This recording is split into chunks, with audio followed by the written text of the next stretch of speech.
ઈશ્વરે આ શરીર, મન, બુદ્ધિ, ચિત્ત, અહંકાર બધી બાબતોમાં એ પ્રકારની વિશેષતા મૂકી છે કે તમે એનો જેટલો ઉપયોગ કરશો ને એટલું એ કામ આપશે. જેટલો ઉપયોગ કરશો એ મનનો જેટલો ઉપયોગ કરશો ને કામ આપશે, શરીરનો જેટલો ઉપયોગ કરશો ને કામ આપશે. બાકી બેહી રહ્યા ખુરશી પર પૂરું, ઉભાઈ નહીં થાય એવું, અને દોડવાનું ચાલુ કર્યું તો એ કામ પણ આપવાનું. જેટલું કામ લેશો એટલું કામ તમારું શરીર અને તમારું મન બંને આપવાનું છે. નક્કી આપણે કરવાનું છે કે આની પાસેથી કેટલું કામ લેવું. અને આપણે જેને કામ આપતા બંધ થઈ ગયા છે. કામ લો તો કામ આપે એનું પ્રેક્ટિકલ ઉદાહરણ મારે તમને આપવું છે કે જો તમે કામ લો ને આની પાસેથી તો કામ આપે. જરા ધ્યાનથી આ પ્રેક્ટિકલ ઉદાહરણને સાંભળજો. ખાસ કરીને જેટલા વિદ્યાર્થી મિત્રો બેઠા છે ને બધા વિદ્યાર્થી મિત્રો આ પ્રેક્ટિકલ ઉદાહરણને સાંભળજો કે મનથી અને શરીર પાસેથી તમે જેટલું કામ લો એટલું એ કામ આપવા માટે તૈયાર છે. એક નાનું ગામ હતું, આ હું તમને સત્ય ઘટના કહી રહ્યો છું. એક નાનું ગામ, અને એ ગામની અંદર એક સામાન્ય સ્થિતિનો પરિવાર રહે. એની આર્થિક પરિસ્થિતિ બહુ સામાન્ય, નળિયાવાળા મકાન, ગાર માટીનું લીપણ. એ પરિવારના મોભી ગુજરાન ચલાવવા માટે ખેતી કરતા હતા, અને એમાંથી જે કંઈ પણ પાકે પરિવારનું માંડ માંડ ગુજરાન ચાલે, કારણ કે પરિવાર થોડું મોટું, 6 સભ્યોનું પરિવાર હતું. પછી પરિવારના મોભી બાકીના સમયમાં, કારણ કે ચોમાસામાં 4 મહિના જ ખેતી હોય, પાણી નહીં, એટલે બાકીના 8 મહિના એ કડિયા કામ કરે, કોઈના મકાન ચણવા માટે જાય. એમનો દીકરો એના પિતાને મદદ કરે, એના પિતાની સાથે સાથે આ દીકરો પણ જાય. રજા જ્યારે હોય, બાકીના છોકરા રમવા ગયા હોય, આ છોકરાને બિચારાને બહુ ઈચ્છા થાય કે મારે રમવા જવું છે, પણ એ છોકરાને એના પપ્પા જોડે જવું પડે. પપ્પા કડિયા કામ કરતા હોય, આ છોકરો સિમેન્ટ અને રેતીના તગારા ઉપાડીને આપે, ઈંટો ઉપાડીને આપે, મદદ કરે થોડી ઘણી. એમ કરતા કરતા એ છોકરાએ 10મું ધોરણ પૂરું કર્યું. 10મા ધોરણમાં એને 56% માર્ક્સ આવ્યા, કારણ કે છોકરો સામાન્ય હતો, ભણવામાં બહુ હોશિયાર નહીં, સામાન્ય, એટલે 56% માર્ક્સ આવ્યા. માંડ માંડ પાસ થયો એવું કહી શકાય. એમને સાયન્સ રાખવાની ઈચ્છા હતી, એટલે સરકારી શાળામાં એડમિશન લીધું. 11 સાયન્સ 51% સાથે પાસ કર્યું, એમાંય નોર્મલ હતો. 12 સાયન્સમાં આવ્યો ત્યારે છોકરાને એવું લાગ્યું કે જો મારે 12 સાયન્સમાં પાસ થવું હોય ને તો મારે ટ્યુશન તો રાખવું જ પડે.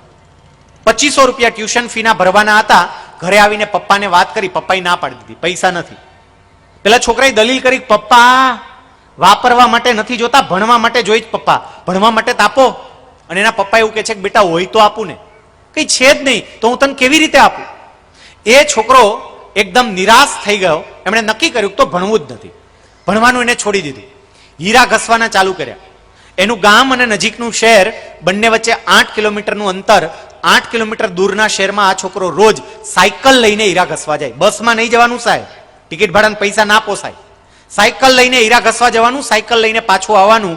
4 મહિના એને હીરા ઘસ્યા, અને એક દિવસ આ છોકરો સાયકલ લઈને પાછો આવતો હતો.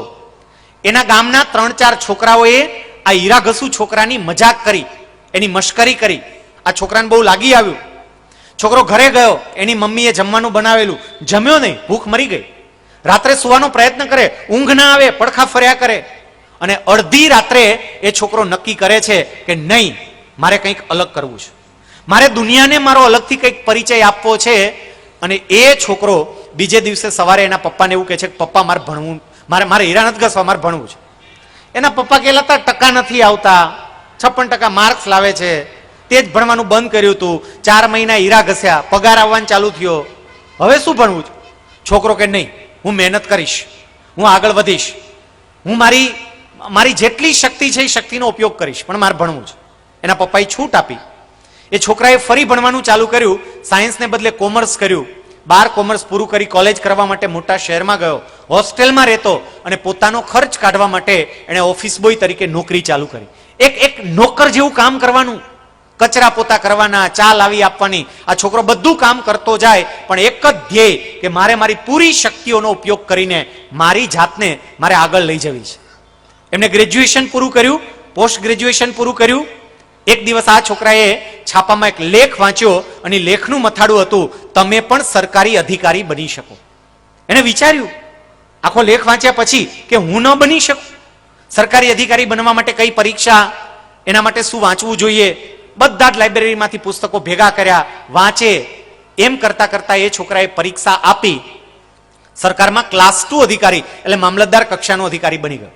અને મામલતદાર કક્ષાના અધિકારી બન્યા પછી પાછું બીજું સપનું જોવે કે હવે મારે ક્લાસ 1 અધિકારી બનવું છે, ડેપ્યુટી કલેક્ટર ડીવાયએસપી લેવલે પહોંચવું છે. અને એ કક્ષાએ પહોંચવું હોય તો કે બે વિકલ્પો, એક કાં તો 5-10 વર્ષની રાહ જુઓ, પ્રમોશન મળે ને પછી જાઓ, અને નાની ઉંમરે તરત પહોંચવું હોય તો કે પરીક્ષા આપો, મહેનત કરો અને પરીક્ષા આપી પાસ કરી સીધા ક્લાસ 1 અધિકારી બનો.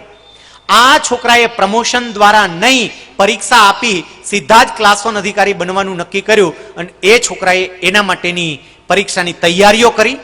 ક્લાસ 2 અધિકારી તરીકે નોકરી કરતો જાય, રોજ સવારે 3 વાગે ઉઠી મોડે સુધી વાંચે, પછી પાછો નોકરીએ જાય, રાત્રે આવીને વાંચે.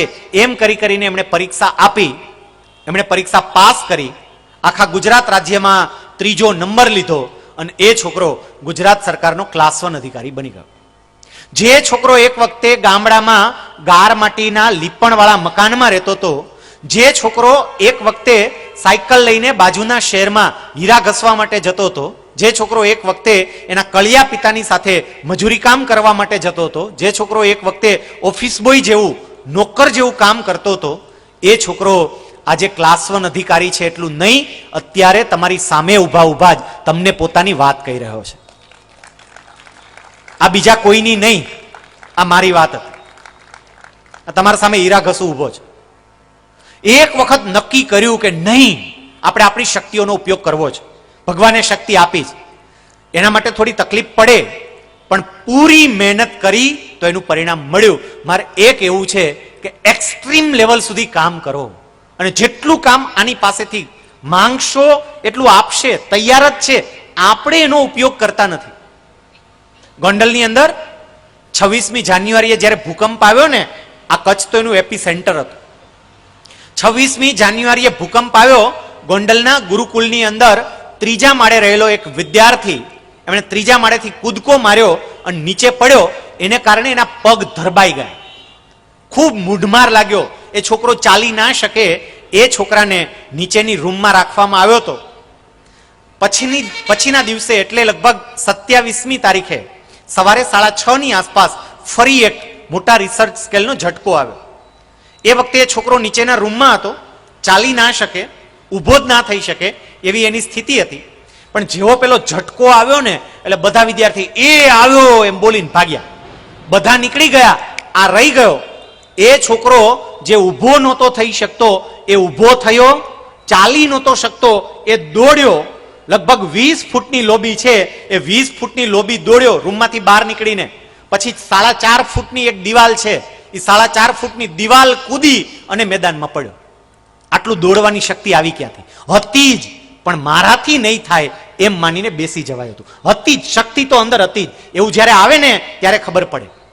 આમાં ઘણા લોકો એવું કહે કે દોડવાનું કે તો આપણે દોડાય નહીં, આપણે દોડી ના શકીએ. અને ખરેખર દોડીએ ના શકે.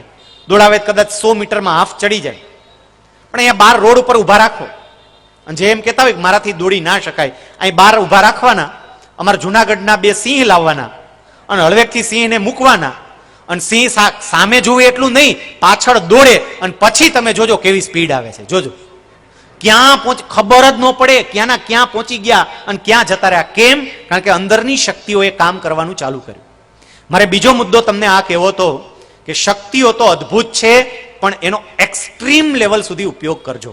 સંતોષ માનીને બેસી નહીં રહેતા. કેટલાક સંતોષ માનીને બેસી જાય. ક્લાર્કની નોકરી મળે ને સંતોષ માની લે. બોલો, ક્લાર્કની નોકરી, એ હવે ગંગા નાયા પૂરું, હવે તો આટલો સારો પગાર છે, બીજું શું કરવાનું? એટલામાં સાવ સામાન્યમાં સામાન્ય. સંતોષ નહીં માનતા, સતત આગળ વધવા માટેનો પ્રયત્ન કરતા રહેજો, અને જે ફિલ્ડમાં હોય એ ફિલ્ડમાં એક્સ્ટ્રીમ લેવલ સુધી તમારી જાતને લઈ જજો.